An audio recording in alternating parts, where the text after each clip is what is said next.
What's up guys, Sam here. Welcome back to another video. Hope you guys are doing well today. I am looking forward to the fall, because we haven't really seen that many Apple products yet this year. In fact, the only hardware event we've had was the most untraditional one we've ever seen back in April. I mean, the last time Apple held an April event before this year was, I think, sometime in 2010. So there was a pretty big 11-year gap. And it feels like even since this April, there's been an 11-year gap since we've seen new products. That's why I wanted to go over the latest rumors that we're hearing about product release dates and time frames to give you a look at Apple's September, October, and maybe even November events this year. It could be an exact mirror of 2020. So let's go ahead and jump in. So what are you waiting for? If you're excited for today's video, drop a like down below. It seriously helps me and the channel out. And click that subscribe button and turn on the bell for notifications so that you never miss a beat. Alright, so while some of this video is going to be me taking some puzzle pieces and trying to make a cohesive picture of when Apple is going to hold these fall events, we know for sure, without question, that we are getting one in September. Even last year, amid a raging pandemic, Apple didn't miss their September event, and while we didn't get iPhones and they were pushed back to October, things are going to be back on track. So many sources, I think every reputable person in the game has said September is the iPhone event. So kicking things off in today's video, the September event is when we're going to be seeing iPhone 13 and iPhone 13 Pro. We've obviously been talking a lot about these iPhones in recent months, and both of them are going to be minor upgrades. The 13 and the 13 Pro are going to have the A15 processor. That's it. No, I'm kidding. There is actually a little bit more than that. Obviously, design-wise, they're going to look relatively the same, but there is going to be a smaller notch. But don't expect USB-C or Touch ID. We're hearing that neither of those are coming yet again, so design is going to be pretty minimal, aside from the front, which has a smaller notch, and the back, which has some pretty significant camera upgrades. It looks like Apple's making the sensors bigger on the regular 13 mini and 13, and then making them significantly larger on the 13 Pro and the 13 Pro Max. We're hearing there's going to be video upgrades, and also better optical zoom on the telephoto lenses. The Pros are also getting the bonus 120Hz display, which is going to make everything look twice as good as it does now, and I truly think that is going to be the killer feature that so many of us have wanted, and it's going to be restricted to the Pros, unfortunately, just like LiDAR. LiDAR will remain a Pro exclusive feature even this year. We're also going to see Wi-Fi 6E. We're going to see bigger internal batteries across the entire line, and the Pros could get a 1TB storage option, but I'm still kind of skeptical on that because there's been a lot of conflicting information, including some things that I have heard myself, and I'm not confident that 1TB is coming. That's also just an insane amount of storage. That means the new iPhone would have as much, but you guys didn't even know there's a MacBook in here, as much as this M1 MacBook Pro would be in the iPhone. I don't know, that just doesn't sound like something Apple would do. Maybe I'm crazy, but 1TB could come as well. It sounds like it's going to be a total S year for the iPhones. Maybe Apple will shock us and surprise us with something, but I genuinely think that the iPhones are really not going to be all that much of an upgrade when compared to the iPhone 12. What I do think will be a much bigger story is the Apple Watch Series 7 and AirPods. Let's start with the Apple Watch Series 7, which is this year going to get its first significant redesign ever. It obviously looks quite a bit different considering the fact that the edges are squared off more like the iPad Pro or even the iPhone 12 lineup. And I don't know, is a watch accessory, I don't know if this is going to translate on the wrist, but I'm optimistic. Based on these renders, I think it looks good. And maybe more exciting for those of you that are super into colors, green is supposed to be coming this year. So your AirPods Max, your iPad Air, your iMac, and your Apple Watch could all be the same color. And if that's not Apple trying to just flex the fact that they can make all these colors and they have the synergy, I don't know what is, but am I into it? Yeah, I mean, it's kind of cool that you could get all your products be the same matching color. Okay, I sound like a fanboy. No, it's not cool. No, it's actually kind of cool.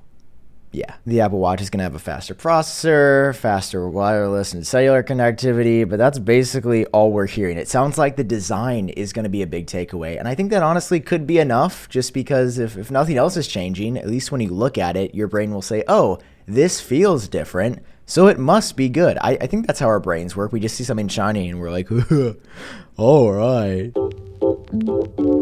And I can also recommend Morning Brew, who sponsored today's video. Listen, when I used to wake up in the morning, trying to find the news was just aimlessly scrolling on social media and losing your mind along the way. But Morning Brew is this really sick newsletter with business, finance, and tech news that gets you up to speed in just 5 minutes every day. Rather than news stories being long and boring and drawn out, they're kind of like my own blog. They're witty, they're informative, they're quick, and I've learned things about crypto, and also like the price of coffee beans is like the highest it's been in a super long time, all for from subscribing to this newsletter, and you guys can do the same right now. So if you're interested in business, finance, and I mean, you're watching this, I know you're interested in tech, check out the link down below. It takes 15 seconds to sign up. It is completely free, and it's going to help you learn more about the world than you've ever learned before. I'll be real with you though. I mean, the phone and the watch upgrades sound okay this year, but I definitely don't expect to be blown away or wowed if that was the only part of the event. I think in September, we could also see new AirPods. We've been talking about AirPods 3 for such a long time now, and we saw so many leaked images earlier in 2021. I thought they were going to be launching in March, and then April, and then May, and now it's July, and they're still not out. But they're going into production for sure based on a credible report in August, which is the exact same time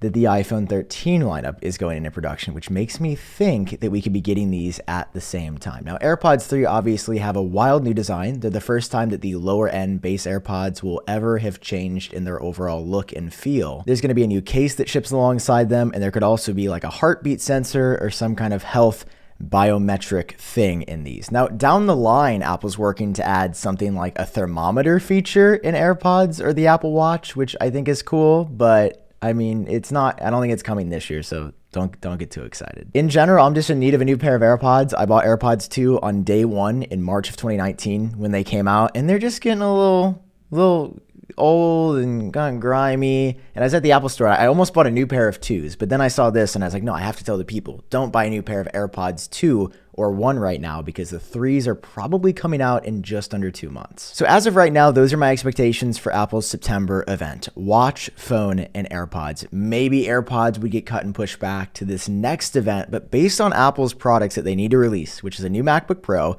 a new Mac Mini, a new $329 iPad, and a redesigned iPad Mini, I do think we'll be seeing at least one more event, like an actual hardware event, not just press releases or something like that. But while the iPhone was the golden child of the September event, this M1X MacBook Pro is absolutely going to be the reason, the underbelly for why Apple has this next event. Again, whether it be in October or I think November. The M1X is going to be the first major upgrade to Apple's silicon platform to really show us what they can do. I mean, the M1 was a taste, but it's Apple's base chip. They've replaced almost all their base computers with M1, from iMac to Mac Mini to MacBook Pro to MacBook Air. M1X is going to have more cores, a better GPU, higher RAM capacity, higher internal storage. It is going to be phenomenal. I broke some exclusives on my website about this new MacBook Pro. Like, it'll have UHS-2 for SD card reading. So the data transfer from an SD card to your Mac is going to be the fastest it essentially can be. The actual bodies of the MacBook Pros are also going to be redesigned without a touch bar. There's going to be the circular backlit Touch ID, which I am super excited to see. Here's some incredible renders that Renders by Ian came up with. We think it's going to look something at least close to this. And this really is going to be the comeback MacBook Pro for Apple, with them also adding back HDMI,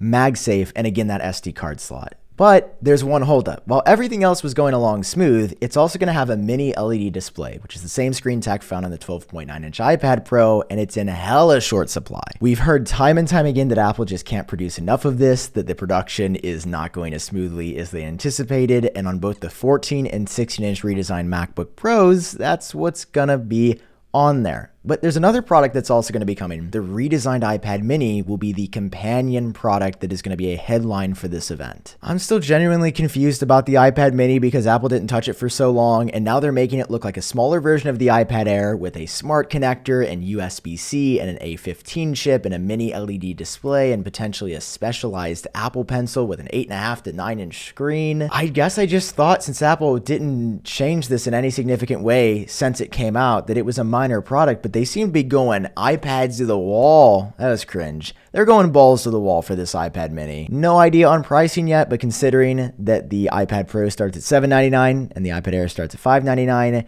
I think that $399 is a safe bet, or maybe $499 if Apple's feeling spicy for this new iPad Mini. I mean, it's going to be incredible. I love the way it looks. We've seen these renders from John Prosser, and man, they're great. Sources have also said that they're expecting a new version of the base iPad this year, and that's no surprise. It's just not exciting because it's basically getting a new processor, and it may look a little bit different, but don't expect anything big. It's the base iPad. Apple just recycles whatever the oldest possible tech that's new enough they can in it, so it's not going to be innovative or groundbreaking. It's just a new version of the cheapest iPad that probably most people end up going with, because even the base iPad is kind of insanely good. Now that's 3 products, which I think could easily fill up an event, especially with the M1X being redesigned and the new iPad mini being redesigned. I mean, they could spend a long time talking about the intricacies of those projects. But there's 2 other things that I think could come, which is an M1X Mac mini and an M1X iMac. I don't think the iMac is coming this year. We've seen reports that Apple stopped to work on the larger 30+ inch iMac with redesigned Apple Silicon to work on the M1 24-inch that came out. The Mac mini, though, we've also seen designs of what it looks like, and I think it's very feasible that it could launch around the same time. And who knows, maybe we even get something crazy like a one more thing of Apple's consumer display. We know Apple has the Pro Display XDR, but there have been reports that they're working on a lower end version for not $6,000, hopefully with the stand included, that will be more accessible to people like you and me that don't want to spend that much on a monitor. Although I do get closer every day to buying the Pro Display. I get closer to spending $1,000 on that stand is what I'm trying to say. But I'm not confident enough to say that these are coming for sure. I genuinely think we could just get iPad mini, base iPad, and M1X MacBook Pro 14 and 16 at this event, and that could be it. Now, maybe there's another product that we get launching in late November, early December, like AirPods Max last year, but this is what I'm expecting, a September and then an October or November event. I'm not super confident that we're going to see 3 separate events again. We could, if Apple's timetables for new Macs and such get sped up a little bit, with the Mac Pro still far in the future, Apple's VR headset still a bit out. I think we're probably just going to see 2 events, which is about standard for Apple. So I hope you guys enjoyed this one. If you did, drop a like down below, hit subscribe so you stay up to date on the latest Apple news. I've been Sam. Hope you're doing well. Catch you guys in my next video. Peace.